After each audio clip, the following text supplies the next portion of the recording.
Hello friends, you've stumbled across a short clip from the Daily Switch 2 podcast, which, believe it or not, is a podcast that is about the Switch 2 with new episodes released daily.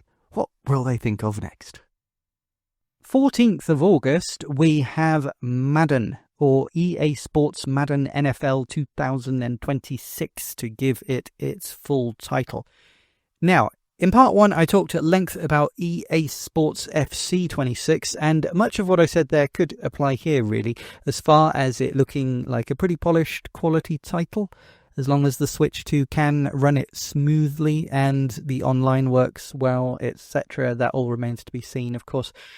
During the live reaction, I did remark that the graphics look really nice, probably even better than FC26 actually, and there were times when it genuinely just looks like a real-life TV broadcast. However, I'm British, I'm not really a sports guy in general, and while I know enough about certain sports to be able to enjoy games based on them, American football is always a game that has completely eluded me. I don't fully understand the rules, and even after I made an effort to try and learn them, it still feels frustratingly stop and start to me. This isn't a British sports are better than American sports thing. Now, I'll happily say that baseball is better than cricket any day of the week. It's not that I've not tried to enjoy American football either. I've spent a lot of time in the States over the years because of my career. I've sat with friends in sports bars. I've even had an ex who would watch the Super Bowl every year and I'd watch with her. But all I ever really got out of it was that I like the premieres of crazy high budget and high concept commercials. Sometimes the halftime show is cool depending on who's performing, and also that cheerleader uniforms are really, really hot. I wish more sports had cheerleaders. I wish I had cheerleaders just follow me around all day, not for anything perverse, just to give me constant burst of energetic encouragement to keep on working, or every time I do something that I don't want to do but I force myself to do anyway, like working out or, just getting out of bed in the first place. It's hard. I deserve some praise. But yeah, if you can't tell, I really have nothing to say about Madden because I have literally never got into a Madden game. I'm sorry. I do know who John Madden was, pressing F to pay respects right here, and I recognize his name and face literally because of these games. In fact, pretty much every sports personality that I could name, I know because of a video game, not because of the sports themselves. Sorry, that's just me. I'm not a sports guy.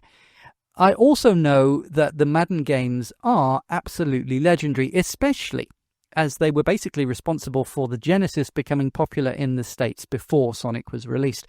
And as a big Sega fan who was always really sad the Master System got cancelled over there before you guys got the majority of the best games, it's awesome that Mr. Madden helped Mr. Kalinsky to convert Americans to the joys of service games and blast processing.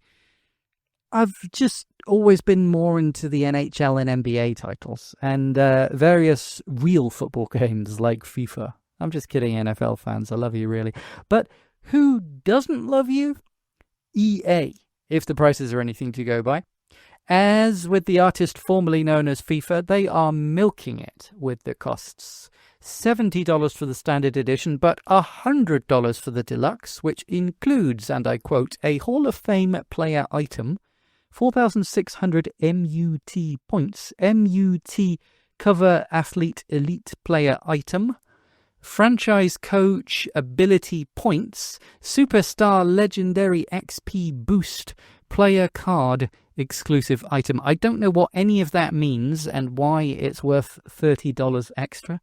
I assume the MUT points are an in-game currency that you can buy with microtransactions like with most modern sports games, so I don't know if there is any kind of discount.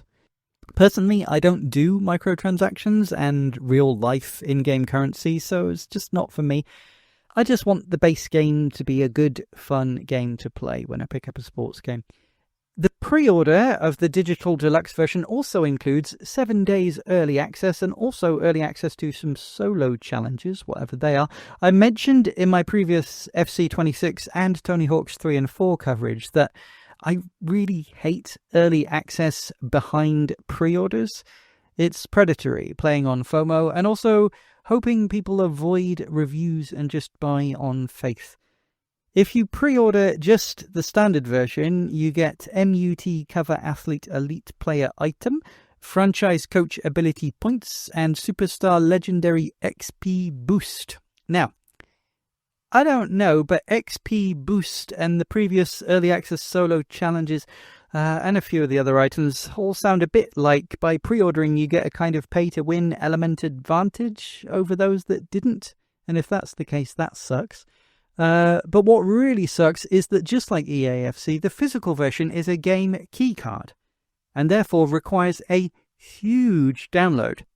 Nintendo's website says 55.3 gigabytes. Previously 62 gigabytes was reported, so maybe that's the size including the extra stuff from deluxe versions. I don't know.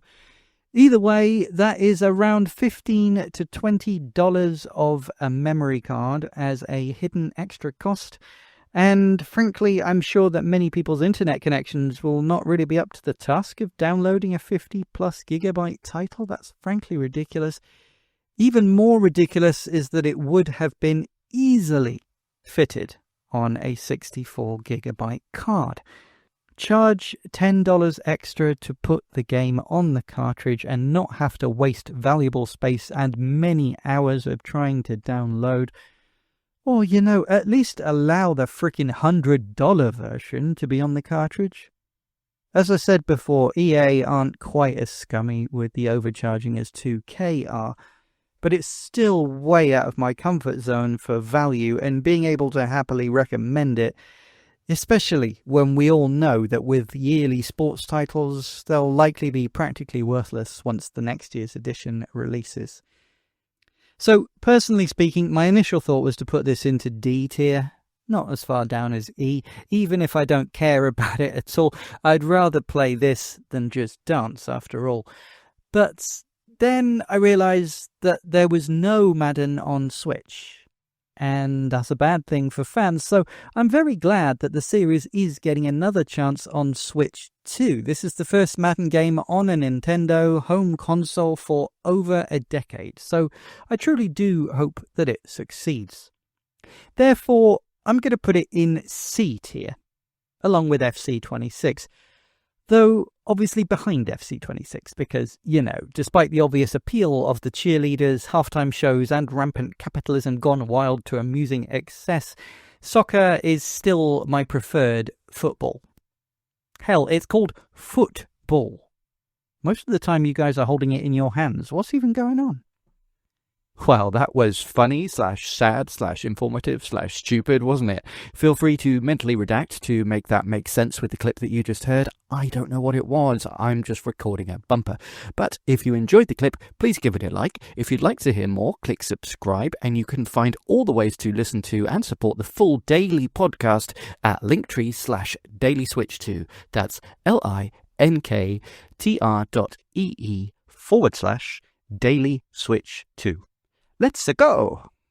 Did I sound like I mean that? I do. I really do.